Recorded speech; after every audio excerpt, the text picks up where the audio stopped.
Hello and welcome to The Insider, a brand new show for Player2.net.au where I, Paul James, your host, will talk to you about a brand new game that's on the way, it's an upcoming release, and I talk to you about the things that you may or may not know about it and highlight things that you may want to know more about. So we're going to kick off our very first episode with a chat about God of War, the upcoming game from Sony Santa Monica coming to PS4s in 2018. You're probably well aware of the game, you're probably really hyped about the game. It's coming in early 2018. You got a brand new trailer at E3, you probably know that as well. But there are a few little nuggets hidden within the trailer for the game that you might want to know a little bit more about. So there's 5 things I'm going to talk about. Let's kick things off with number 1. Wait here. I will handle this.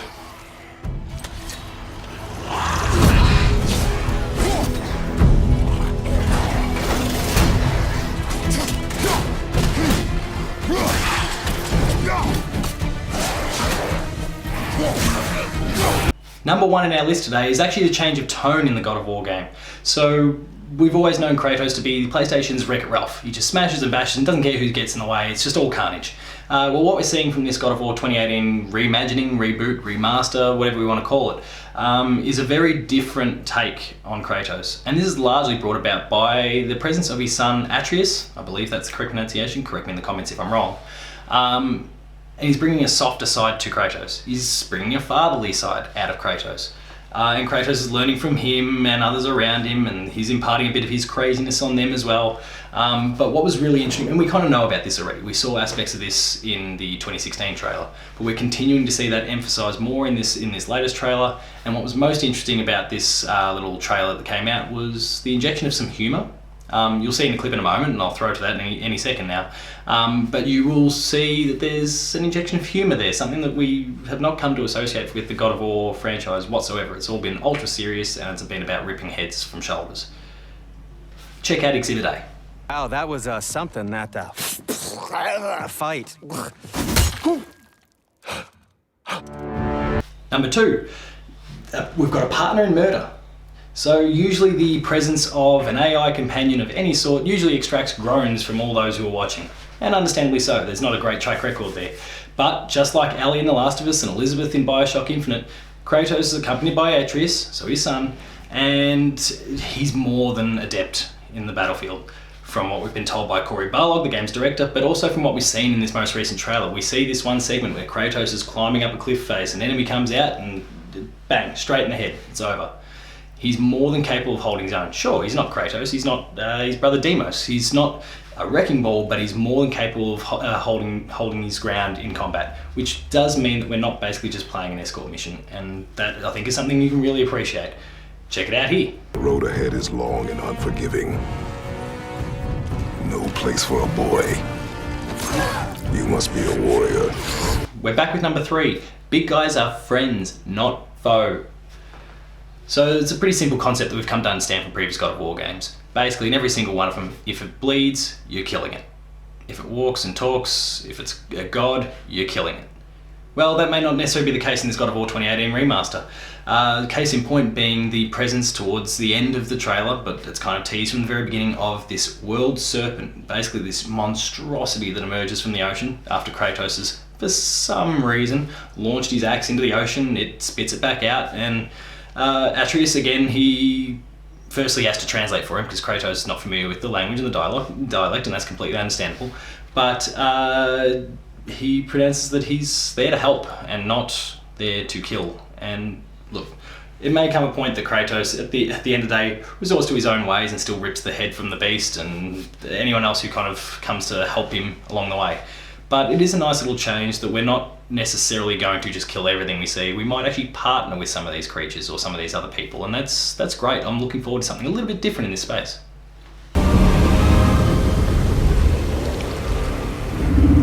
What is this? It's the world serpent.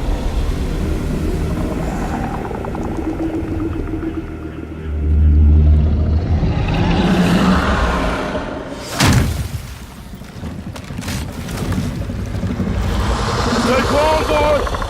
I am! What does it say?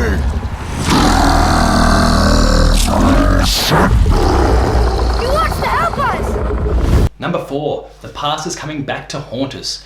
We've seen Kratos commit all sorts of horrible atrocities in previous games. He's just butchered anyone and everyone in his path. And it seems like those actions have not been missed by these Norse Scandinavian gods or people. You'll see in the segment that we're going to show in a moment a little clip that basically is a little reminder of what Kratos was before this reimagining has occurred, before he stepped foot in these Norse realms.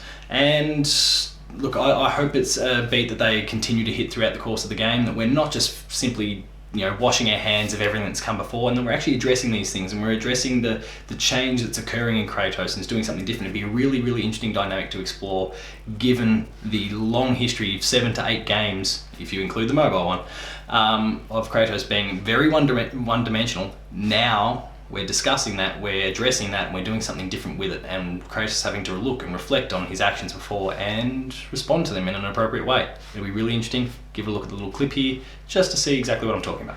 Long way from home, aren't you?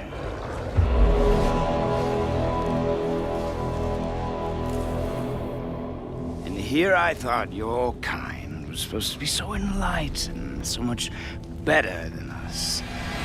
Number 5, and our final point for today, the death of the gods.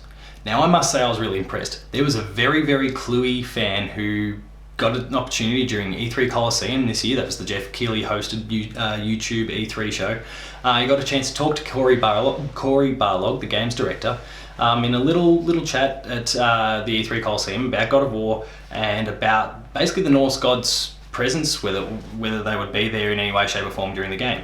To which Cory basically responded that the game itself is set at a time very early in Norse history, and he addressed the fact, and it was kind of indirect, he didn't explicitly say all of this, but he spoke to the fact that Norse gods were often referred, in a lot of the fiction that we see these days, as having abandoned the Scandinavian people, the Norse people.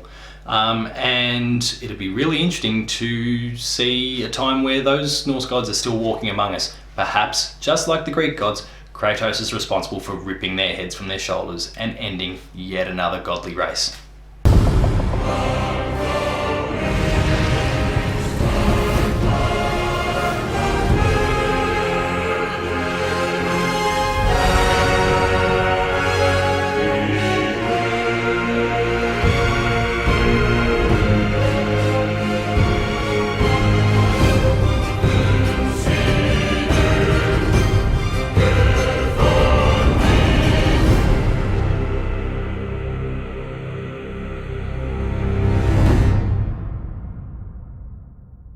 So there you have it. Those were my 5 takeaways from the God of War 2017 showcase at E3 2017. Please let me know in the comments below what sort of things you saw, what you liked, what you didn't like, what you're theorizing, what you expect, and why you do or do not want to play God of War when it comes out in early 2018. In the meantime though, please do us a massive favour. Please like, share and subscribe at this channel. Visit player2.net.au where you can see a whole bunch of awesome written content. And until then, thank you very much for watching, and I will see you later.